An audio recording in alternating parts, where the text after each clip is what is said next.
بسم الله الرحمن الرحيم، والصلاة والسلام على أشرف خلق الله سيدنا محمد وعلى آله وصحبه وسلم. ازيكم يا حبايبي؟ عاملين ايه؟ يا رب كلكم تكونوا بخير. النهاردة هنعمل حاجة سهلة وبسيطة من حلويات رمضان الشهيرة اللي ما ينفعش يعني يعدي رمضان غير لما نعملها أكتر من مرة. وهي القطايف دلوقتي سعرها بقى بصراحة خيالي مبالغ فيه جدا. يعني وهي اساسا مكوناتها موجودة عندنا في كل بيت، وسهلة وبسيطة خالص. هنعملها النهاردة بكوبايتين دقيق، وربع معلقة بيكنج باودر، ومعلقة خميرة، ومعلقتين سكر. كل المكونات وحبة مية، هي دي كل مكونات القطايف اللي الكيلو وصل منها 35 جنيه. انا مش عارفة ليه بصراحة المبالغة في الاسعار، يعني الدنيا مش مستحملة. وكلنا عندنا دلوقتي في بيتنا دقيق، وعندنا خميرة، ومعلقتين السكر، واكيد يعني عندنا باكو بيكنج باودر، او حتى لو اشتريتيه مخصوص هتعملي بيه اكتر من حاجة. كل اللي هنحتاجه ربع معلقة صغيرة. وفي بولة كده انا حطيت الكوبايتين الدقيق، طبعا هتعايريهم باي كوب معياري عندك، وهتحطيهم في البولة، وهتحطي عليهم معلقتين السكر وربع معلقة البيكنج باودر، ومعلقة الخميرة الصغيرة، ورشة ملح. ورشة الملح احنا زي ما احنا عارفين ان هي حاجة اساسية في اي حاجة معجنات بنعملها. وبس كده. وهنزل بكوباية مية، اول مرة كوباية مية كاملة، وبعد كده هنزل بالكوباية التانية بالتدريج علشان القوام ما يخفش مني، او يعني واحدة واحدة عشان برضو المقادير تطلع معانا مظبوطة. وهحط حبة مية واقلب. طبعا انت ممكن تعمليها في الخلاط او في الكبة او بالهاند بلندر، بس عايزة اقولك ان هي احسن حاجة تتعمل بيها الطريقة اليدوي ديت بالمضرب العادي، السلك العادي، وتعمليها. الخلاط هيعملها لك وتبقى جميلة وكل حاجة، بس الخلاط بيدخل نسبة هواء كتيرة في العجينة، فبتخلي المسامات بتاعتها واسعة لما تيجي تشتغلي بيها، وبالتالي مش هتديك النتيجة اللي انت عايزاها. انما الضرب بالمضرب السلكي العادي دوت بيدينا المسامات بتاعتها الصغيرة خالص اللي احنا بنشوفها عند الراجل بتاع الكنافة والقطايف، وبتدينا النتيجة اللي بالظبط مطلوبة منها. واسهل من كده مفيش، يعني ممكن تعمليها حتى لو ما عندكش المضرب دوت هتعمليها بشوكة. يعني اسهل من كده بتهيألي مفيش. وهفضل اقلب فيها بنفس الطريقة كده، واحط المية بالتدريج لحد ما توصل للقوام اللي انا عايزاه. وعشان اختبر ان القوام بتاعي مظبوط هتجيبي معلقة او بظهر المعلقة كده، وت... وتنزليها في العجين بتاعك او الخليط بتاعك دوت، وترفعيها وتعملي كده زي ما انا عملت. لو لم على بعضه يبقى العجينة بتاعتك خفيفة، لو ثبت زي ما انا عملت كده يبقى العجينة بتاعتك مظبوطة وجميلة. وهنا انا مش هخمرها ولا اي حاجة، انا هحطها 5 دقايق بس ترتاح. وطبعا الخطوة ديت كمان اساسية جدا جدا، اللي هي ان انت لازم تصفيها. هي مش هتطلع حاجة، وانا عارفة ان هي مش هتطلع ولا تكتلات ولا حاجة، بس حاجة احتياطية عشان لما نيجي نشتغل فيها تبقى العجينة بتاعتنا سلسة كده وجميلة، وما يبقاش فيها اي حاجة خالص. طبعا هصفيها كده زي ما انت شايفة، هينزل كل المقدار، مش هيتبقى منه حاجة خالص في المصفى. بس زي ما قلتلك هي حاجة أساسية كده. هنزلها كلها كده، مفيش ولا حاجة اتبقت. وهننزل كل المقادير بتاعتنا لان الدنيا غالية ومش مستحملة بصراحة. يعني انا مش عارفة ليه بقت ب35 جنيه الكيلو، يعني انا مش فاهمة بصراحة. الدقيق غلي ماشي، بس مش لدرجة ال35.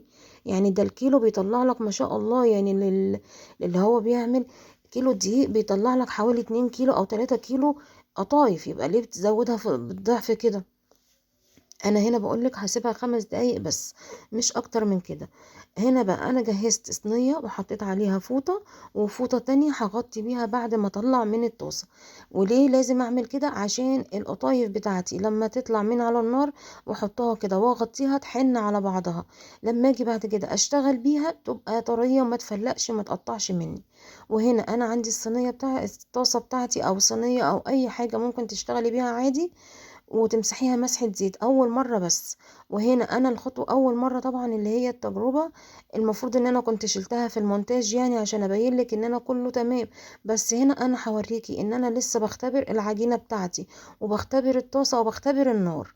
فيعني بصي التلاتة لازم تعملي يعني اول اختبار كده، هيبان معايا العجينة اذا كانت مظبوطة في القوام ولا لأ، وازاي ولو كانت هتلزق في الطاسة ولا لأ، والنار بتاعتي عالية ولا هادية ولا ايه بالظبط.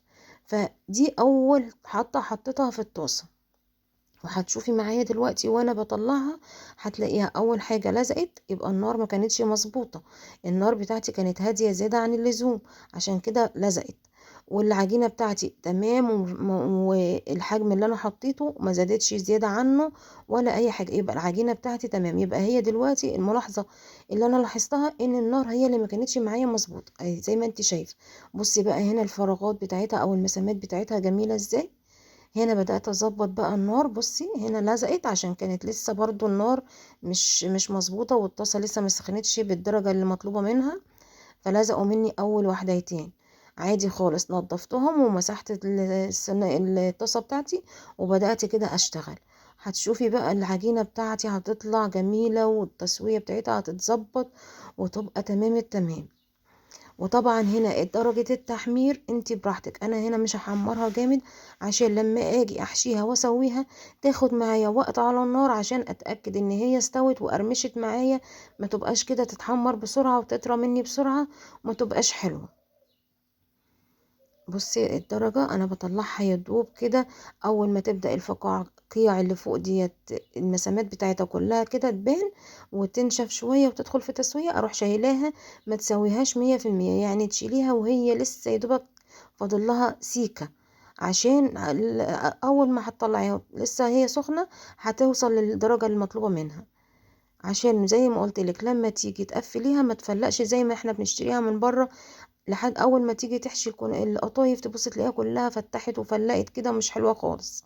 انا من اول واحدة لاخر واحدة مش هتفتح معايا خالص، وهتبقى زي هتشوفيها معايا في الفيديو. بس تابعيني، ولو وصلت لحد هنا ما تبخليش بالاشتراك وتفعيل الجرس على الكل عشان كل ما اعمل فيديو جديد يوصلك الاشعار، وما تبخليش باللايك عشان اللايك هو اللي بيرفع الفيديو بيخلي اليوتيوب يقترح.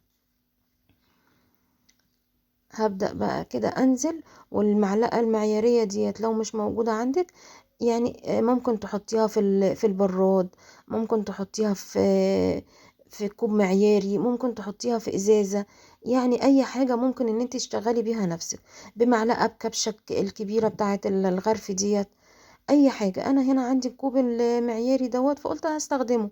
اولا هيديني كل الاحجام متساوية، وفي نفس الوقت يعني هيديني شكل حلو وموجود عندي، يعني لو مش موجود كنت هستخدم اي حاجة تانية بديلة ليه. هنا انا نقلتها كده على العين الصغيرة عشان برضو عايزاها اظبط برضو درجة الحرارة. وهدي العجينة معايا زي الفل وما شاء الله، وطلعت لي كمية حلوة قوي هتشوفيها معايا. وهنا خلصت كل الكمية بتاعتي. وهنا طبعا الحشو حطيت معلقتين سكر في بولة كده، وديت المكسرات بتاعتي انا عاملة كده كمية وركناها في التلاجة. زي ما انت شايفة المكسرات بقى الموجودة عندك، زبيب، جوز الهند، سوداني، عين جمل، ربنا كرمك وجايبة عين جمل ولوز والحاجات دي. انا هنا جايبة حبات حبات من كل حاجة، وعملت البرطمان دوت او العلبة ديت. هبدأ بقى زي ما انت شايفة كده احشي القطايف بتاعتي. والله والله من اول واحدة لاخر واحدة طرية وجميلة في ايدي، ما في واحدة فتحت ولا واحدة باظت مني ولا واحدة جرالها اي حاجة، عكس ما احنا بنجيبها يعني مسافة ما بتحطيها وتسيبيها شوية وتيجي تحشيها تلاقيها كلها فتحت منك. وطبعا الحجم زي ما انتوا شايفين كده كله يعتبر مقاس واحد، باستثناء مثلا كام واحدة كده فلتوا مني، او اللي هي اخر واحدة كانت حبة صغيرين فرحت مكبراها شوية، انما باقي كل المقدار كله متساوي وجميل وكله زي بعضه بالظبط. وطبعا انا زي ما قلت لك الحشوه دي بتاعتك وبراحتك وعلى حسب امكانياتك والموجود عندك، ممكن حبه سوداني وحبه سكر وحبه زبيب، ممكن تحشيها طبعا حادق، ممكن تحشيها جبن. وهعملها معاكم ان شاء الله مره تانية، هحشيها حشوات مختلفه غير الحلو ان شاء الله هنعملها يعني بامر الله، احنا لسه في بدايه الشهر. اللهم صل وسلم وبارك على سيدنا محمد. اللهم اشف مرضانا ومرضى المسلمين. اللهم تقبل صيامنا وقيامنا وركوعنا وسجودنا يا رب العالمين. اللهم اجعله شهر مبارك علينا وعلى أمة محمد يا رب العالمين. كده. وهنبدأ كده نكمل كل المقدار بتاعي لحد اخر واحدة. وهنا بقولك ممكن تعمليها اللي هي تحشيها كريم شانتيه اللي هي زي القرطاس كده، بس برضو انا قلت مرة تانية هعملها، يعني احنا كل مرة هنشكلها. وادي دي الكمية اللي طلعت معايا من الكوبايتين الصغيرين، يعني مش مكملين ربع كيلو دقيق. الربع كيلو كوبايتين ونص بالكوب المعياري دوت، انا عملت كوبايتين بس، وطلعوا لي ما شاء الله حوالي نص كيلو قطايف. هنا بقى هبدأ اعمل الشربات بتاعها. انا طبعا حشيتها وركنتها لاني كان لسه بدري قوي، فانا قلت مش مستعجلة يعني. فعملت الشربات بتاعها. الشربات عبارة عن كوبايتين مية وكوباية ونص سكر، وطبعا الكوباية اللي هتعايري بيها المية هي اللي هتعايري بيها السكر. انا هنا عملت كوبايتين سكر، هحط عليهم كوباية ونص مية وعصرة نص ليمونة على النار لحد ما يغلوا ويوصل القوام المطلوب منهم. وطبعا احنا كلنا شاطرين وعارفين بنعمل الشربات ازاي، بس انا قلت يعني ايه نفكر بعضينا. زي ما انت شايفة كده انا حطيته وخلاص. بعد الغليان عصرت الليمونة، والمقطع بقى ما كملش معايا زي العادة يعني عادي. وهنا بقى هبدأ انزله في بولة كده جنبي، عشان هبدأ في طاسة كده على النار واحط كمية من الزيت، وهبدأ احمر القطايف بتاعتي. وطبعا درجة التحمير على حسب ما انت بتحبي، بتحمريها زيادة، بتحمريها وسط، بتحمريها زي ما انت عايزة. هنزل بالكمية كده. ما شاء الله ما شاء الله، كانت تحفة تحفة تحفة بجد، مش هتندمي لو جربتيها. وجربي يا ستي كوبايتين الدقيق، لو عايزة تجربي في كوباية واحدة وتشوفيها معاكي جربي، صدقيني مش هتندمي. طول الشهر مش هتتقطع من عندك، يعني كل يوم هتعمليها. وتعمليها بقى بأشكال كتيرة، مرة كريم شانتيه، مرة جبن، مرة نعملها لحمة مفرومة، مرة نعملها كده. يعني بصي هتبقى معاكي العجينة سلسة.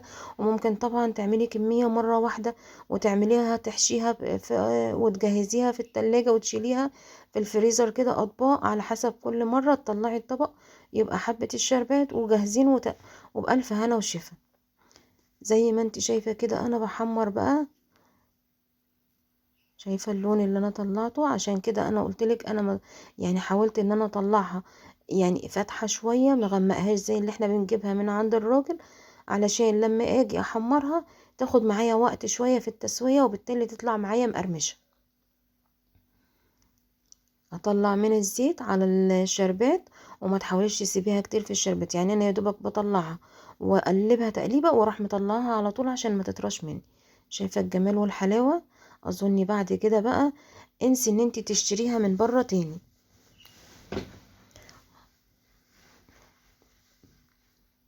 هبدأ كده اطلع واحط في الشربات وهكذا لحد ما اخلص كل المقدار بتاعي. ما خدتش كل العملية ديت والله، يعني لو اقولك يعني ما خدتش معايا بتحميرها بكلها نص ساعة بالظبط. يعني انا عجنتها وسويتها وحشيتها وركنتها، وبعديها يعني لما خلصت بقى اكلي وكل حاجة بدأت ان انا احمرها. يعني انت لو بدأتي بيها كده وانت بتحضري الفطار بتاعك، لو بدأتي بيها هي الاول وجهزتيها زي ما انا عملت كده، وبعد الفطار او وانت بتخلصتي الفطار بتاعك وخلاص وتروحي مولعة عليها وعاملاها، مش هتاخد معاكي يعني دوب وقت التسوية بس على النار. يعني قولي مثلا هتاخد معاكي ربع ساعة ولا تلت ساعة، وتكوني جهزتي احلى طبق يعني قطايف تعمليه في حياتك بجد. اول مرة لو عملتيها واكلتيها من ايدك هتحلفي ان انتي فعلا اول مرة تاكلي قطايف بالحلاوة دي. طلع كل الكمية اللي بتحمر انا بطلعها، يعني انا مش بسيبها يعني كده لما تاخد كلها لون مرة واحدة. اللي بتحمر معايا بطلعها على طول. زي ما انتي شايفة كده الشربات طلع مظبوط وجميل ما شاء الله. يعني الشربات التقيل الحلو عشان ما تبقاش طرية منك. ودي بعد ما حمرتها الكمية كلها كده.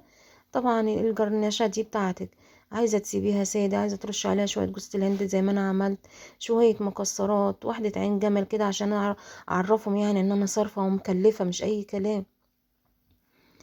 وبألف هنا وشفا. أتمنى الفكرة تكون عجبتك واستفدتي منها.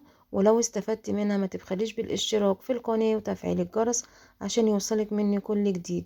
وكل سنة وكلكم وكل حبايبكم بخير يا رب.